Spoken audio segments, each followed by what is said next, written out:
show, I'll give you the update on the Joker situation. It's just incredible. I mean, I've had videos from San Francisco, London, New York, where people are putting up 300, 400, 500, 1,000 of the posters in just great shots of it. Tokyo, Germany and Berlin, Moscow. Just incredible, listeners. And what happened is when the government came out in Claremont and said they were going to arrest whoever was putting them up, then people went even more wild in Claremont and put 10 times more up, the police have said. And now the police are kind of getting sensible and backing off because, at least they are for now, they say, well, now we're thinking it may be a First Amendment issue, but they shouldn't put it on mailboxes. And I agree. I told people they should, and people should stop that. They've kind of been doing it more aggressively now, and I've told people don't do that because that distracts from the message. But whatever. I mean, the Founding Fathers did a lot more than that. You know, the bigger issue is it's much worse to have 23.7 trillion stolen.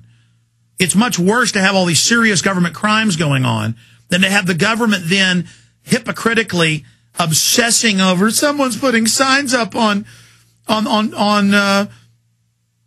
telephone poles. It's so scary. And they say on the newscast, it should be illegal. The president looks scary. This is wrong. This is disrespectful.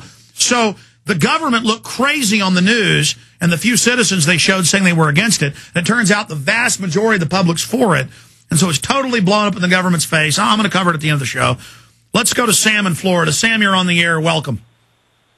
Hi, Alex. Long-time listener, first-time caller.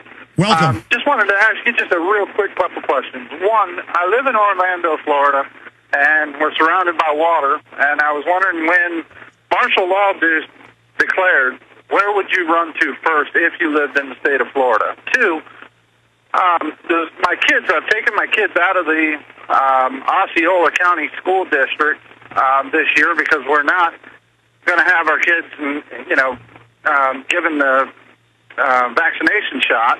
So they've been withdrawn.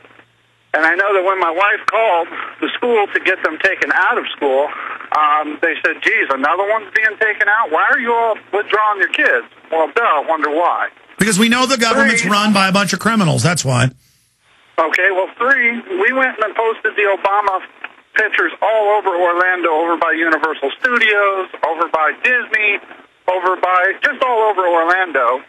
And on our last night, we got approached by an Orange County deputy who advised us that it's illegal to post our posters or any other posters anywhere in the county on any public telephone pole or But he didn't give you a ticket, did he? He didn't give you a ticket, did you?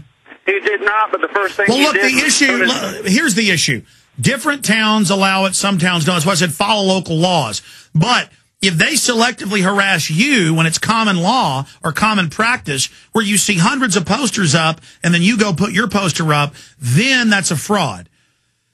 But the point is the ninnying over it and the whining and the news saying, I had 2 Spanish news stations, including a national one, call for my arrest saying it's racist. So the fact that they're telling us we're racist and trying to intimidate us and saying the poster itself is bad, that's why people are standing up and saying no. So follow the laws in your area.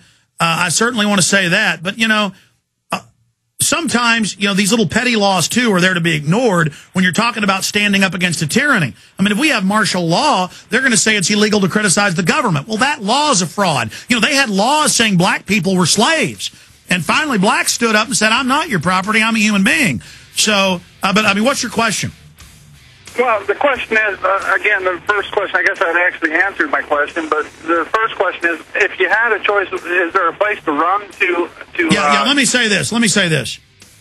Obviously, a rural area where you're not close to people, if the flu outbreak turns out to be a real deadly virus, anywhere where you can stay, 5-6 acres. We'll be right back.